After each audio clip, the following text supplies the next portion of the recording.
မိမမရသေးတဲ့လူပြိုကြီးများလူဝယ်နေတဲ့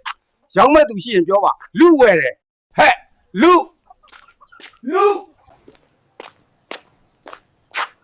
လုံးဝယ်တဲ့အဖိုးရယ်ကျွန်တော်ရောင်းကျင်တယ်ခဏဆောင်ပါအောင်မင်းကလူပြိုကြီးလားဟုတ်တယ်အဖိုးရယ်ဟုတ်တယ်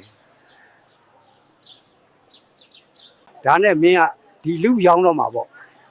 ဟုတ်တယ်အဖိုးရယ်ဒီလူကျွန်တော်ဘာလုပ်ရမှာလဲဗျာကျွန်တော်မှမိမလည်းမရကြားလည်းမကြိုက်ဆိုတော့ခဏနေရင်အသက်ကလည်းကြီးလာတော့သေသွားလို့ရှိရင်ဘာဆိုဘာမှရတော့မှာမဟုတ်တော့ဘူးလောက်ဈေးဘယ်လောက်ရှိလဲဒါဆိုမင်းလူငါပြစမ်းငါကြည့်မှဈေးပြောရတာပေါ့ကွာဟုတ်ကဲ့အဖိုးကြည့်ပါဦးဗျာငါကတော့350ပေးမယ်ရောင်းမှလားပြော400လောက်တော့ပေးပါအဖိုးရဲ့